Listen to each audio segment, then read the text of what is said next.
Hello and welcome to a brand new episode of Super Lady Hero Hour. We are talking about America, the motion picture. I'm Yael Tygiel. I'm joined as always by my incredible co-host, Kay-B. Hello, Kay-B. Hello. You said that like a movie announcer, like a true movie announcer. Thank you. America, the motion picture. I loved it. So you want to give us the quick cap for what this wild and zany animated film is about? Absolutely. America, the motion picture, follows a chainsaw wielding George Washington who teams up with beer loving bro Sam Adams to take down the Brits in a tongue in cheek riff on the American Revolution. It's animated, if you didn't catch that. KV, what did you think about America, the motion picture? I did not hate it, but also it is for a very specific audience. Like, it is wild and crazy, okay? It is not something that is necessarily 100% accurate at all when it comes to American history. So let's start there. I think at one point in the beginning, when they are at Abraham Lincoln's funeral, Martin Luther King is there. Martin Luther King Jr. is there in the background. And I was like, what? Also, Marilyn Monroe is there. And I was like, all of these people just coming to pay their respects to good old Abe. Yeah, wild. So it is definitely meant to be a spoof. And that is definitely the energy that you get from the very first moment. It has werewolves. It makes fun of the fact that people don't agree with science and how it's going. And, there is a woman in there. She is voiced by Olivia Munn. And some of the funniest parts involve her trying to convince everyone that science is real. And so, so I didn't hate it. I think it's wild and zany. It's crazy. It's definitely supposed to cause chaos. It's supposed to be chaotic and cause chaos. So there are definitely it's supposed to be a spoof on misogyny and racism. And I mean, it literally dives into all of it and how the founding fathers probably weren't as bright as they thought they were. And then it just ties in some supernatural elements into all of that. So it's really making fun of how America came to be, and also simultaneously at the same time making fun of what America is today. So how did you feel about it? You described it very well. I will give you that. I will say it felt like this was intended to be a Comedy Central special, or this was supposed to air on Adult Swim. So if that is your jam, if that's your humor, you're going to enjoy this. I think if I were a 15-year-old boy, or if I smoked weed, or if I got real drunk, I would have loved this. I'll tell you, the first 30 minutes were the hardest for me. It got a lot better from there. The first 30 minutes, we focus on getting our team together and meeting all of these characters, and setting up what the catalyst for us to gather this team is. And that was the hardest part for me. Once we had the team and they were doing their shenanigans to defeat the British, I think that was interesting. That was more enjoyable.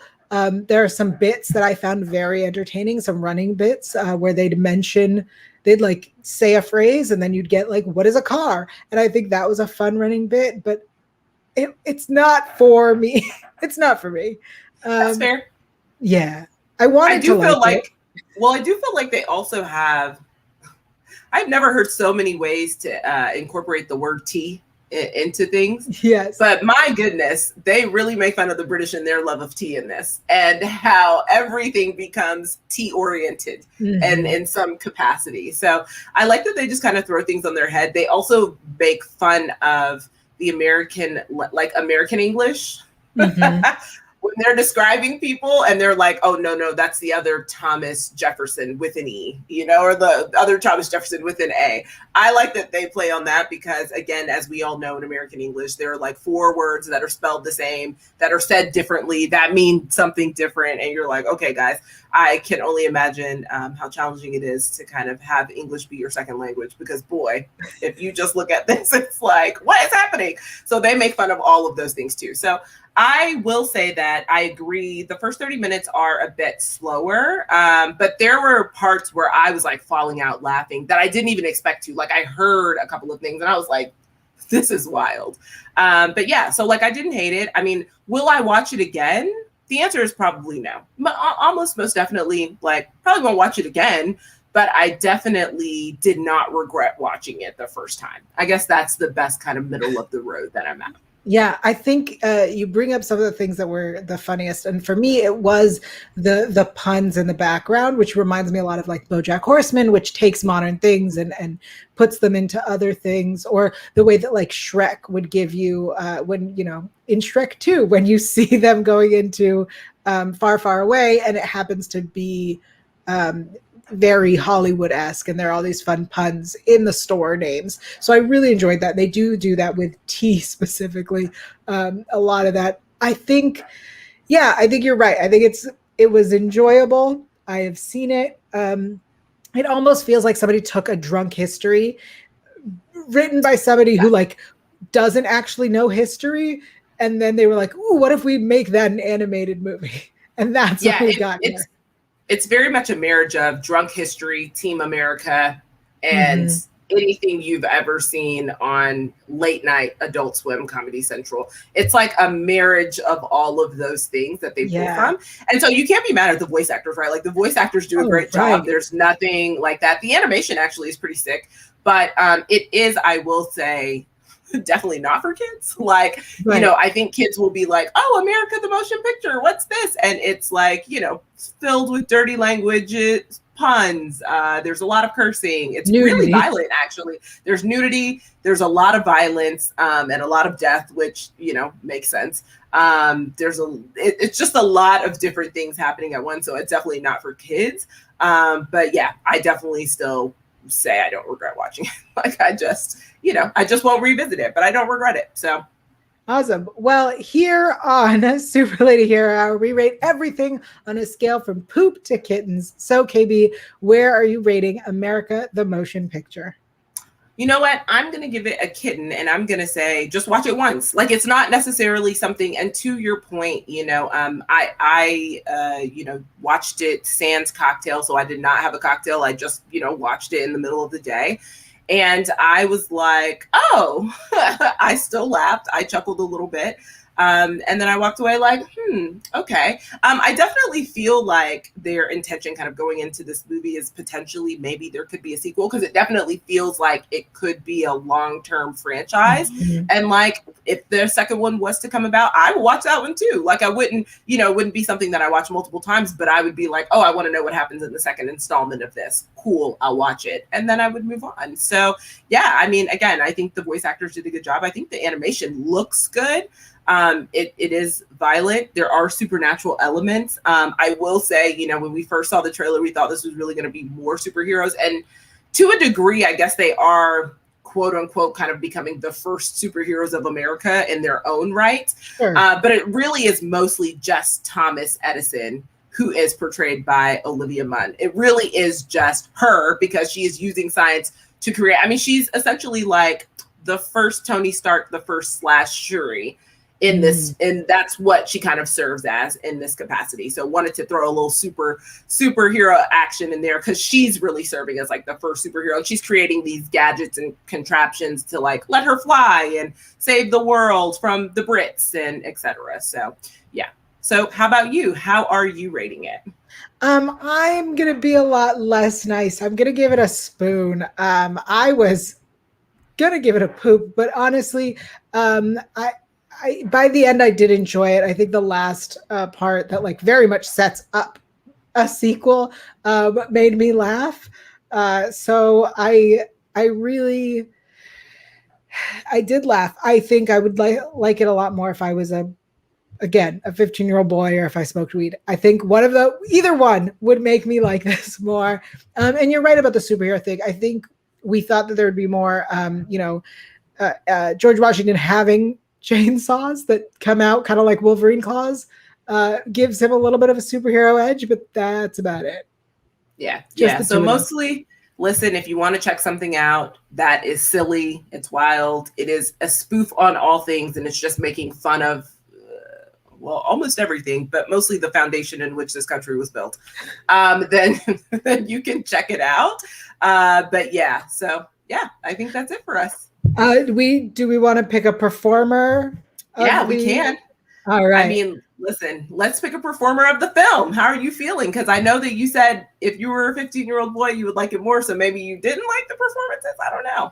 No, the performances were really good. I think the one that like blew me away oddly is Andy Samberg as Benedict Arnold, because every time he was on screen, I was like, wait, who is this? Because I couldn't tell that it was him, which honestly is huge for Andy Samberg, who I feel like is very much him, the way that like Jason Mantzoukas, I forget how to say his last name, how he is very much himself.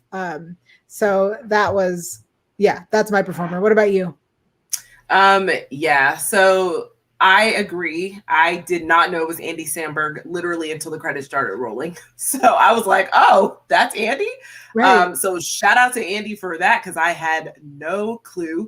The only person I actually knew whose voice it was, I didn't even know about Jason, to be quite honest. I knew Channing's voice though. Channing Tatum is George Washington, and that is very clear. So I was like, oh no, this is definitely it. I'm gonna say, I really, really enjoyed Olivia Munn as Thomas Edison. It is not easy being the only woman amongst a group of men.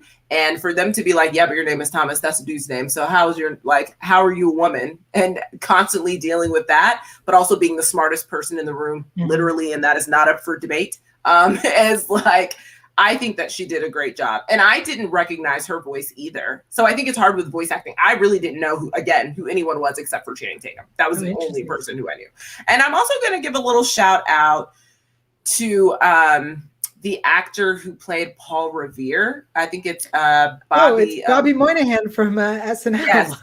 I'm going to give a shout out because this Paul Revere is so ridiculous. Like, just the one-liners that they gave Paul in this were some of the ones I was laughing at. And the relationship, like, with this horse, Clyde, and, like, not having any friends and finally getting a friend in Thomas, really, like, so shout out, because some of them I was like, and then taking the word racist and spinning it on its head in this film because he is a horse racer and he thinks that that is what a racist is.